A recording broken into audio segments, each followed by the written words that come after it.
Hey guys, so I'm definitely very late on this one, but seeing how there's been a big gap since the last LCS and the next one, I figure I might as well bring a breakdown of the 14 Adamancipator list from LCS10, going over the most common ratio of the core cards, key extra deck monsters, and the most common hand trap and other staples played in the deck. Now keep in mind that at the time of recording this video, the March ban list did not drop yet, so if it does drop by the time this video is posted, well, then hopefully it doesn't actually impact the Adamancipator list too much. So now LCS10 was of course a 3v3 event, and one of the key surprises was the decent amount of representation of Adamancipator and Dragon Link, two decks that were formerly considered as the best deck in the previous formats. Now once we got to the top 16 teams consisting of 48 players, then we did in fact see an Adamancipator list make it to the top cut. So among the 14 Adamancipator decks at the event, Paul Cooper, who made top cut, came second with his list, and I will show that shortly.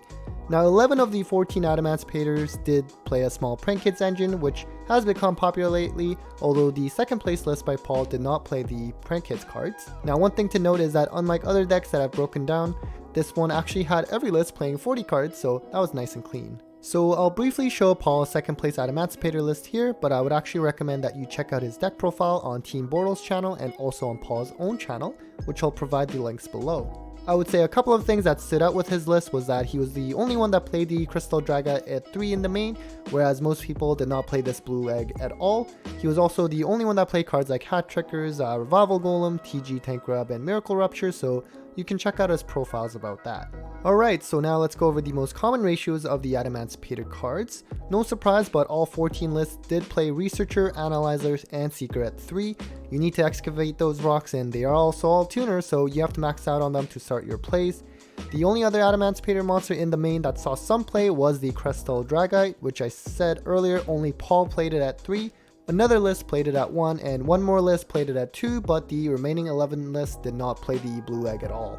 Lastly, we have Adamancipator signs that can act as a monster reborn for rock monsters, as well as allowing you to stack your deck for that excavation if you summon an Adamancipator monster.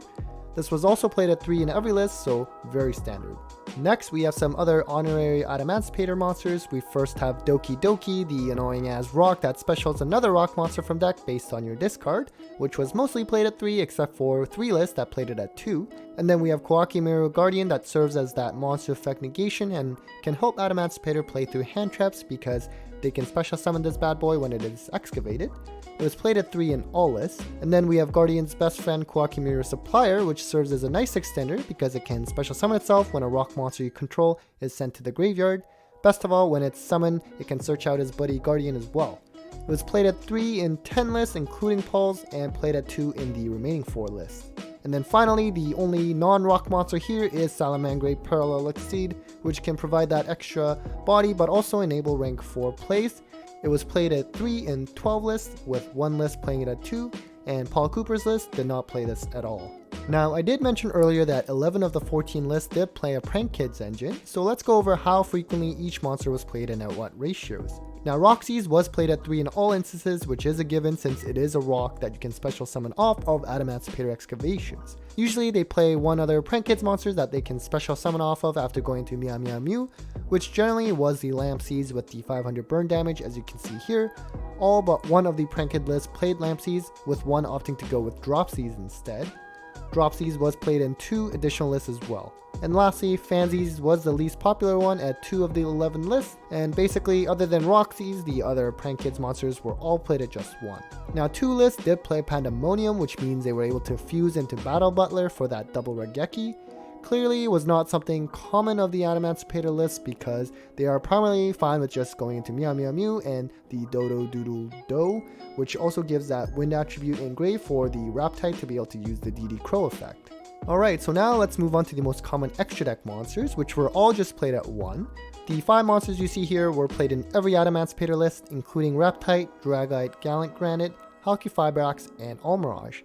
Now Raptite is of course a key enabler in the combo as you can special summon off of its effect and further synchro into something like Borreload Savage. Dragite can provide some useful bounces but also provide a spell trap negate as well. Now thank god we do not have to see Gallant Granite at Block Dragon, but it is still integral to the strategy to search whatever rock monster you need, and since this of course is synchro heavy, you have to play Halqifibrax as well. And then we have some more monsters that were played in all but one list, and included some strong links like Access Code Talker, Appaloosa, Unicorn, and IP, as well as Herald of the Arclight.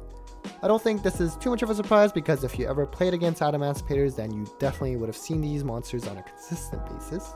And lastly, just a few more common extra deck monsters, including Borlud Savage and Abyss Dweller, as well as the two Prank Kids Link monster I mentioned earlier in Meow Meow Moo and Dodo Doodle Doo. Adamancipator Leonite definitely did not see as much play, certainly the worst of the three Adamancipator synchros, but it can still quick effect special summon Guardian from Grave for that extra monster effect negation, so I guess that can be kinda nice. Alright, so now let's move on to the number of hand traps that Adamancipator plays, and I'll go over some of the specific cards later in the video. So Adamancipators are generally known to play a lot of hand traps, and it ranged from 3 to 12 in the main with a median of 9 hand traps. Now keep in mind that the median for all 48 lists in Top Cut was 8 hand traps, so Adamancipator was on the higher end. Now in the side, still a lot of hand traps as well, ranging from 6 to 10 with a median of 6 cards. As for Backrow hate specific cards like Lightning Storm, Twin Twisters, and the like, Adamancipators are not main decking any of that since you are looking to just win the die roll and combo off. In the side, it did range from 2 to 5 cards with a median of 4.5 cards. And of course, we are always going to end these analytical videos with the top 10 most played hand traps and staples. Now, like the other decks in Top Cut at LCS10, Droll Lockbird was the most common hand trap to combat Drytron, being seen in all 14 lists. And then we have Ash at 12 lists, all being played in the main. Nibiru was played in 11 lists and main decked in 4 of them, and this is a funny card against Adamancipators since the token will be a rock monster. Gamma did not see as much play in the 48 Top Cut list overall, but Adamancipators did primarily play this card. Now, one common card at LCS10 was Alley of Justice Cycle Reader, again to combat Drytrons, but also useful against Eldritch the Golden Lord, and so we saw quite a bit of that in the Adamancipator list as well at 9.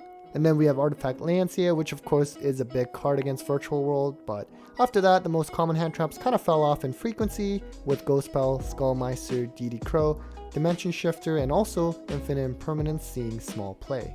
And now for the staples, Harpy's Feather Duster and Red Reboot were very common, all in the side to go second against Backrow decks and try to blow them out.